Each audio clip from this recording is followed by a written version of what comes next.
Hello everyone, welcome back to my channel. साल 2021 का आखिरी महीना शुरू हो गया है।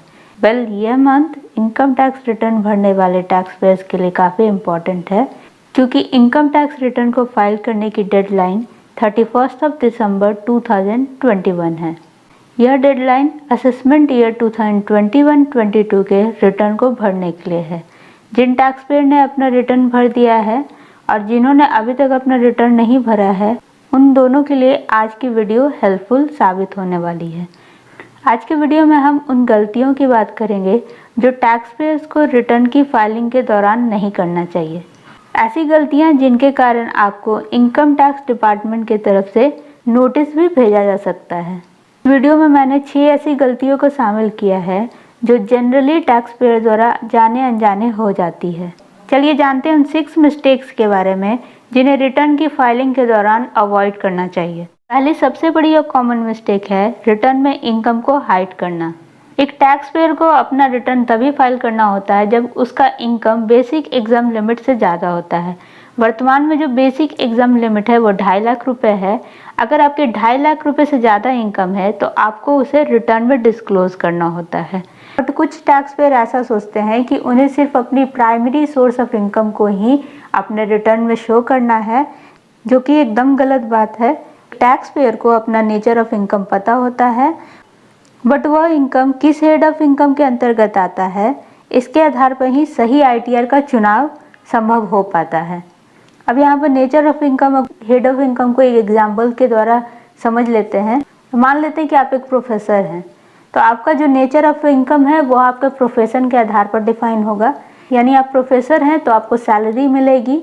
इस सैलरी को आपको इनकम टैक्स के तहत आने वाले 5 हेड ऑफ इनकम, जिनमें सैलरी भी इंक्लूडेड है, उसमें दिखाना होता है। इस प्रकार आपकी एक हेड ऑफ इनकम डिफाइन हो गई है। बट क्या हर टैक्स पेयर की एक हेड ऑफ इनकम ही होती है? ऐसा तो नहीं है। इसके अलावा भी पर्सन्स की कई और सोर्सेज से इनकम हो सकती है। उन सोर्सेज से होने वाली इनकम को भी आपको अपने रिटर्न में डिस्क्लोज करना होता है। जैसे कोई एक टैक्स पेयर है जिसने कि प्राइवेट लिमिटेड कंपनी के अनलिस्टेड शेयरों को खरीदा है, यानी उसमें इन्वेस्ट किया है। कई टैक्स पेयर को ऐसा लगता है कि इस इन्वेस्टमेंट को इनकम टैक्स रिटर्न में दिखाना जरूरी नहीं है, या फिर उन्हें ये पता ही नहीं रहता है कि इसे कौन से आईटीआर फॉर्म में दिखाना होता है। इस कारण वो इस इन्वेस्टमेंट को अपने आईटीआर फॉर्म में डिस्क्लोज नहीं करते हैं। अनलिस्टेड शेयर में किए गए इन्वेस्टमेंट को आपको आईटीआर 2 में शो करना होता है। या अनलिस्टेड शेयर आपके capital gain head of income के अंडर आता है। कई tax payer income tax return में सेविंग अकाउंट में अर्न किए गए इंटरेस्ट को डिक्लेयर नहीं करते हैं। सेविंग अकाउंट में मिला हुआ इंटरेस्ट अदर सोर्सेज के अंडर आता है, तो आपको अपने अदर सोर्सेज वाले पोर्शन में आपका सेविंग अकाउंट में मिले इंटरेस्ट को डिटेल फिल करना रहता है। अभी के समय में आपको रिटर्न फाइलिंग के पहले आपका बैंक अकाउंट प्री वैलिडेट करना रहता है। बैंक का डेटा आईटीआर डिपार्टमेंट के पास अवेलेबल हो जाता है, जिस कारण से अगर आप अपने अदर सोर्सेज के इनकम को अपने आईटीआर में डिस्क्लोज नहीं करते हैं तो आपको इनकम टैक्स डिपार्टमेंट की तरफ से एक नोटिस भी आ सकता है। ये कंपलसरी है कि आपको जितने भी सोर्सेज से इनकम हो रही है आप उसे अपने आईटीआर फॉर्म में डिस्क्लोज करें। किसी टैक्स पेयर को इंडिया के बाहर अर्निंग हो रही है, देन उसको इसका डिटेल भी अपने रिटर्न में मेंशन करना जरूरी है। कई लोग इंडिया के बाहर प्राप्त हुई अर्निंग को अपने रिटर्न में इसलिए डिस्क्लोज नहीं करना चाहते हैं कि वो टैक्स के पेमेंट से बचना चाहते हैं। बट जब इनकम टैक्स डिपार्टमेंट को इसकी जानकारी हो जाती है तो आपको सीवियरली पीनलाइज किया जा सकता है। किसी पर्टिकुलर ईयर में आपका जितना भी इनकम है आपको पूरा अपने आईटीआर फॉर्म में डिस्क्लोज करना है। किसी भी इनकम को छुपाने की गलती नहीं करनी है। अब बात करते हैं दूसरी गलती के बारे में। रिटर्न को फाइल करने से पहले टैक्स पेयर को मेक श्योर कर लेना चाहिए कि उसने अपना पैन अपने आधार से लिंक कर लिया है। अगर आपने रिटर्न की फाइलिंग के पीरियड तक अपना पैन अपने आधार से लिंक नहीं किया है तो ये आपके लिए एक भारी गलती साबित होगी, क्योंकि जब आप रिटर्न भरने के बाद अपना रिटर्न फाइल करना चाहेंगे तो आपका रिटर्न फाइल नहीं होगा। आधार के पैन से लिंक होने का टैक्स पेयर को जो सबसे बड़ा फायदा है वो यह है कि रिटर्न को आधार की यूज से टैक्स पेयर ई वेरीफाई कर सकता है। उसे रिटर्न के मैनुअल वेरिफिकेशन के लिए सीपीसी बैंगलोर भेजना नहीं पड़ता है। रिटर्न की फाइलिंग के पहले आपका आधार और पैन का लिंक होना कंपलसरी है। आधार और पैन को लिंक करने के लिए दोनों में मेंशन डेटा का मैच करना कंपलसरी है। पहले चेक कर ले कि आपका आधार पैन से लिंक है कि नहीं, देन उसके बाद ही अपना फाइलिंग प्रोसेस शुरू करें।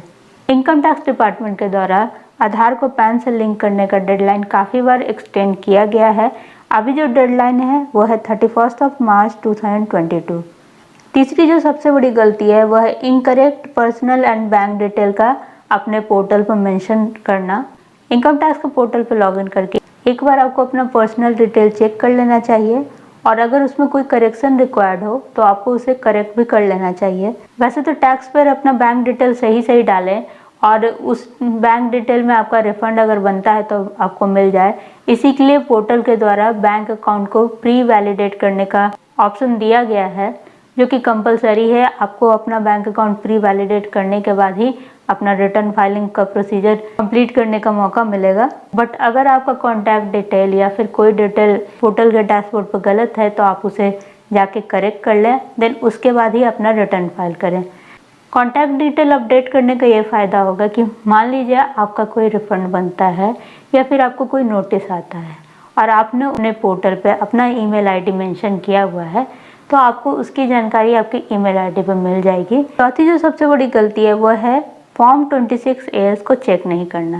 एम्प्लॉयर द्वारा सैलरी पर या फिर बैंक द्वारा इंटरेस्ट पे कटे TDS का डिटेल फॉर्म 26A में मेंशन रहता है। रिटर्न को फाइल करने से पहले आपको अपना फॉर्म 26A चेक कर लेना है। अगली गलती रेसिडेंशियल स्टेटस से रिलेटेड है।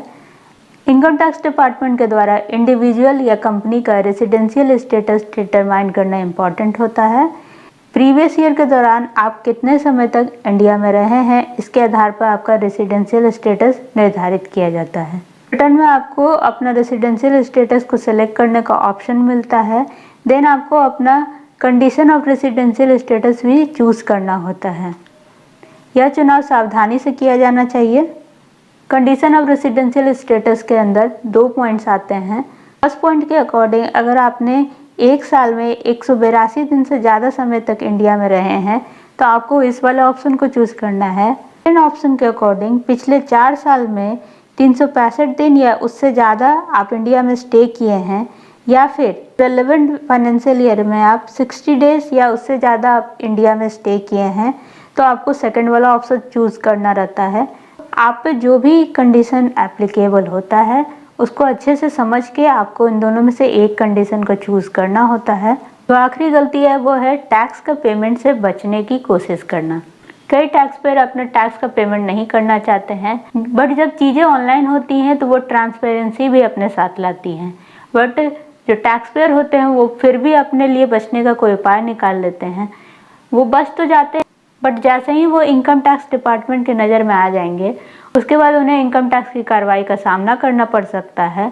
सो आपके इनकम पे बनने वाले टैक्स को आपको पे कर देना चाहिए, क्योंकि इनकम टैक्स डिपार्टमेंट की नज़र में आ जाने के बाद आपको अपने टैक्स अमाउंट से ज़्यादा अमाउंट पे करना पड़ सकता है।